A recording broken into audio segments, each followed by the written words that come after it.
Essa semana eu decidi fazer uma das maiores burrices da minha vida. Fui até as periferias da minha cidade atrás de um saco de pancada usado que eu vi no Marketplace. E até aí tudo bem, né? Parecia uma negociação padrão ali do Marketplace, tipo aquelas do Tony Montana. Trouxe a parada? Claro, eu tô com a parada, mas não tá comigo aqui agora. Tá bem pertinho. Eu também não trouxe o dinheiro. Então?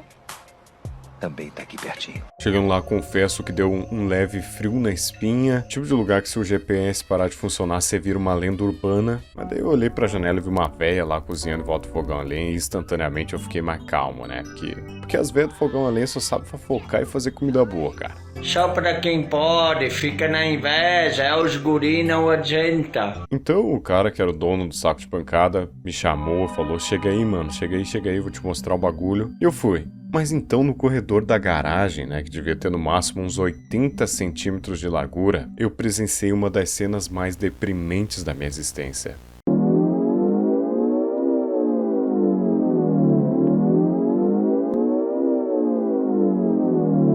Que eram simplesmente dezenas de passarinhos presos em gaiolas. Parece exagero, mas sério, parecia um corredor do Silent Hill, assim, sem janela nenhuma. E os bichos não viam nada além de azulejos clássicos brasileiros com caca de cachorro ainda no corredor. Que nojo.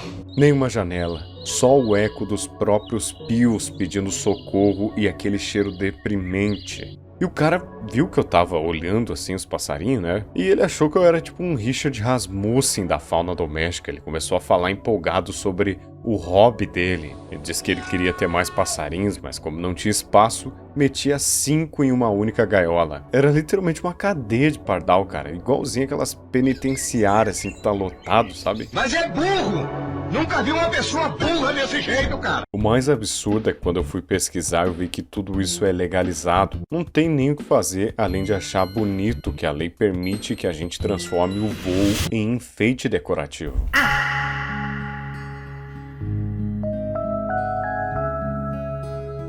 E eu me pego pensando o quão burro o ser humano precisa ser para aceitar um comércio legal de animais que nasceram para voar, trancados num corredor liminal brasileiro. Imagina seu bicho, cara, você tem o maior superpoder da natureza que é voar, aí um Globin aparece, tranca você num corredor de 80 cm e tudo o que sobra é olhar para o mesmo azulejo liminal até enjoar da própria existência.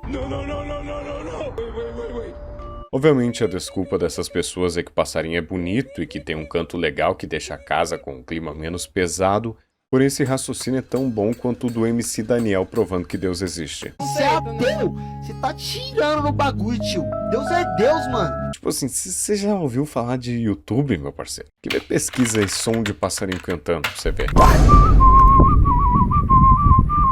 E cara, se você acha o canto dos animais bonitos, experimenta colocar 2 blocos de grama aí no seu quintal, jogar uma farinha de milho e veja a magia acontecer. O passarinho vem por vontade própria e cantam de alegria. Olha só que surpresa. I'm sorry, don't leave me. E é claro, enquanto alguns aparecem com o selo de legalizado, milhões de outros silvestres são capturados e empilhados em corredores que ninguém vê, virando estoque de vida amputada. Sério, se você pesquisar a fundo aí, é amplamente registrado o quanto isso acontece. Porque tem aves aí que custam mais do que um Monza.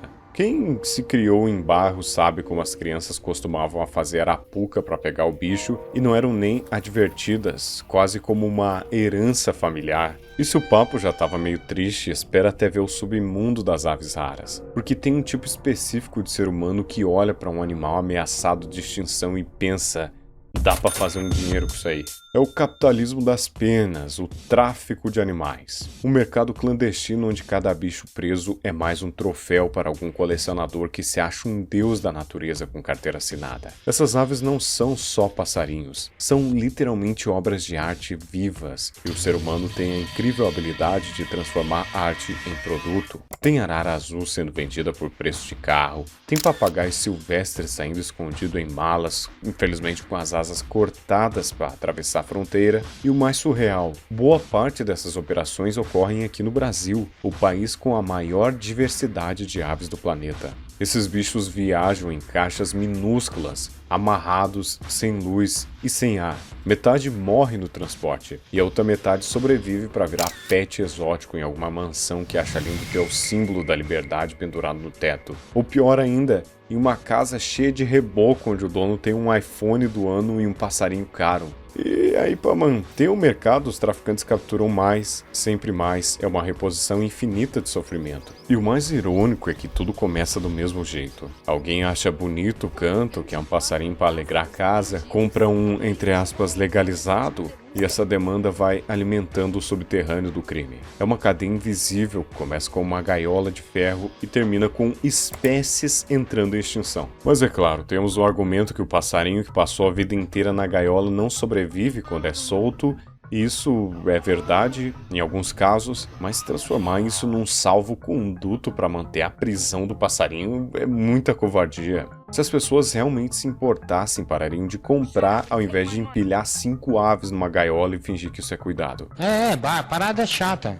Eu sei que vai ter comentário aqui falando que o animal nasceu em cativeiro, então ele não sente saudade, ele não sobrevive ser solto, mas é como eu vi alguns usuários falando aqui no Reddit que fomentar essa prática só alimenta a cadeia. Se você compra, alguém captura. Se você aceita enjaular como normal, sempre vai existir alguém criando um novo passarinho em cativeiro para repor o estoque. Logo, sempre haverá outro que nasceu na gaiola.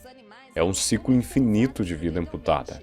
O cara ainda fala aqui, ó, quer ouvir um canto de pássaro na sua casa? Planta uma árvore, cara. Apesar do tópico todo parecer um absurdo, tinha pessoas defendendo essa prática, falando como hoje em dia tudo tá uma frescura e que tem militantes até mesmo de aves. Obviamente pessoas assim tratam animais como objetos, tipo um enfeite vivo, e não possuem a noção de que esse animal sente dor assim como ele. Mas eu creio que a geração que faz isso é a mais velha, pelo menos, né? Eu acho que a mais nova não tem muito esse costume, a gente vê bastante com animais também, como a geração mais nova costuma tratar os animais melhor. E, né, a não ser que seja incentivada pelos pais, eles não vão ter passarinho em gaiola. E, tipo assim, eu assumo que eu sou um completo ignorante e posso estar falando merda aqui, mas simplesmente a minha interpretação diz que tem algo de errado aqui. Eu não tenho como olhar essa cena aqui e achar ok, entende?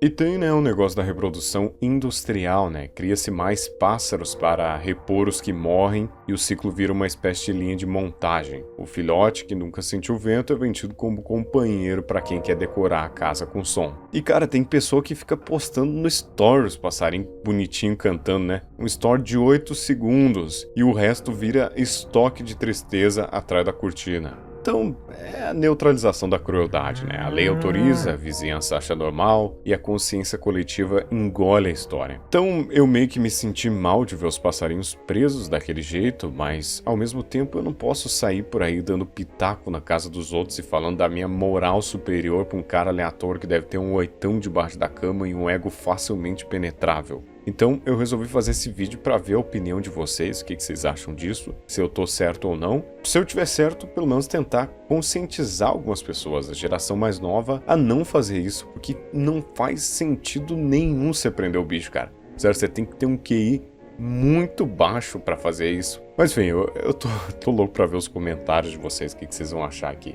É isso aí, que foi o JJ, e até amanhã no mesmo horário. JJ, o rato pocador, mistura terror com humor. Um plagiador nato sem pudor, mas no fim é só um imitador.